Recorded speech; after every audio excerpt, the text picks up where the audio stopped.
तो दीदी लोग ये हाल फिलहाल 2 दिन पहले एक रांची में प्रेस कॉन्फ्रेंस हुआ जिसमें एक नारा जारी हुआ कि झारखंड मांगे जयराम। तो इस पे आप लोग कहाँ तक सहमत है और इस नारे के साथ आप लोग कहाँ तक चलने वाले हो? देखिए, जहाँ तक हम लोगों को लगता है कि ये एक नारा निकला है कि झारखंड मांगे जयराम, तो इसमें हम पूरी तरह से सहमत हैं, क्योंकि झारखंड को जयराम की विचारों की ज़रूरत है। और मैं तो चाहती हूँ कि झारखंड मांगे जयराम नहीं, इसका एक और नारा निकलना चाहिए, हर घर मांगे जयराम। क्योंकि अगर हर घर से एक बच्चा, चाहे बेटा हो या बेटी, जयराम जैसा विचारधारा रखने वाला निकल जाए, तो फिर हम लोग का संगठन को कोई नहीं तोड़ सकता। हम लोग का संगठन और भी मजबूत होगा और आने वाले समय में 2024 का चुनाव में सीएम के कुर्सी पर हम लोग का जयराम दादा ही बैठेंगे। क्योंकि हम लोग का झारखंड में जिस तरह का माहौल चल रहा है कि लगता है कि कुछ अगर लास्ट स्टेज में जैसे होता है ना कैंसर बीमार की first stage, second stage, third stage, तो हम लोग का झारखंड अभी लास्ट स्टेज पे चल रहा है। अगर इस बार बदलाव नहीं हुआ तो हम लोग को झारखंड को बर्बाद होने से कोई नहीं बचा सकता है। इसलिए मैं चाहती हूँ कि इसमें कुछ बदलाव हो, इसलिए हर घर मांगे जयराम का नारा निकालना चाहिए।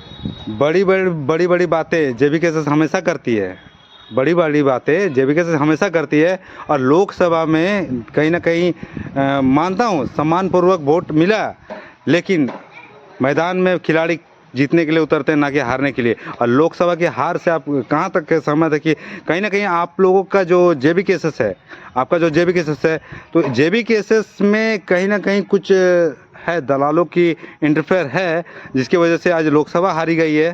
ठीक है, तो कहीं ना कहीं विधानसभा में भी यही दशा, यही नौबत देखने को ना मिले। तो आप हर घर जयराम बोल रहे, कैसे आप हर घर में जयराम को कैसे पहुंचाओगे? जैसे कि पहले जिला का चुनाव हुआ, अभी प्रखंड का चल रहा है, कुछ दिन के बाद जिला पंचायत का चुनाव होगा।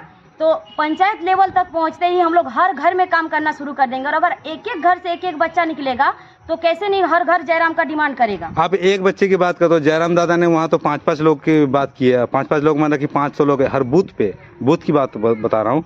तो वो कैसे करोगे आप? अभी 1.5 से 2 महीना समय बचा हुआ है सिर्फ आपके पास। आप कैसे इतनी जल्दबाजी में कैसे करोगे? अभी आपके यहाँ प्रखंड की विस्तार हो रही है, प्रखंड के बाद पंचायत की होनी है, उसके बाद बूथ की होनी है। तो ये जो प्रक्रिया है, जब प्रखंड आपके पास 8-9 प्रखंड है जिसमें आपको काफ़ी समय लग रहा है, उसके बाद तो आ जाना है पंचायत, तो पंचायत भी काफ़ी सारे होंगे, उसके बाद बूथ, तो बूथ भी काफ़ी सारे होंगे। तो फिर आप लोग इतने कम समय में कैसे इसको कवर कैसे करोगे? देखिए, हम लोग एक जन नहीं है ना कि एक दिन के बाद हम लोग का हो रहा है, एक दिन के बाद प्रखंड का चुनाव हो रहा है।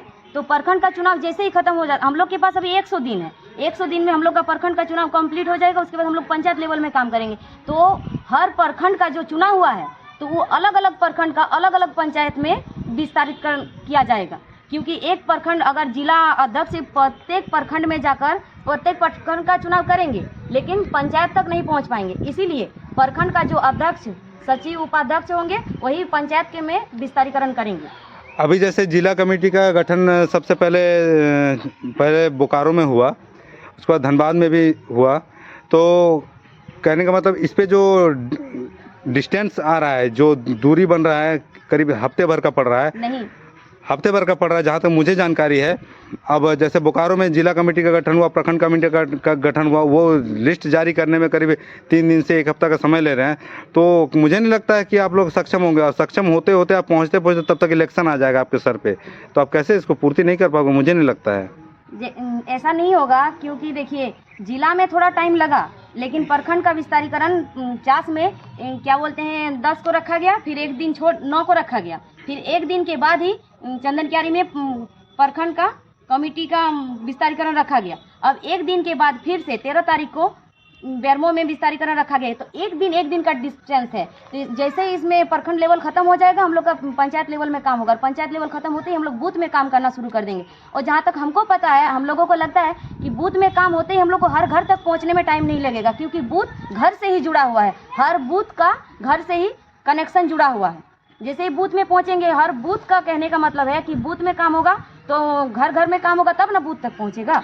आप लोग घर में 4 से 5 सदस्य जरूर। आप लोग दीदी लोग जैसा कि बताएं कि आप लोग जिला कमेटी में, तो बताया दीदी ने जैसा बताया कि बेरमो में अब विस्तार होने वाला है प्रखंड का।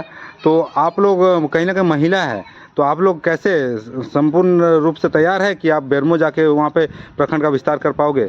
जी हाँ।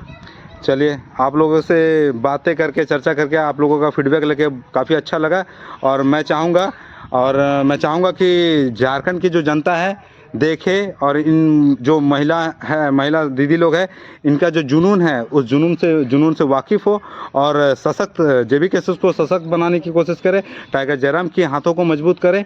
और जयराम इसलिए ज़रूरी है कि क्योंकि आज तक जो भी लड़ाई लड़ी गई है, सब कहीं ना कहीं दलालों के हाथों बिक गया है। तो ऐसा ना हो दोबारा, और शोषण मुक्त झारखंड चाहिए। तो एकता दिखाइए, एकजुट होइए और आइए जेबी केसेस को मजबूत करते हैं। धन्यवाद।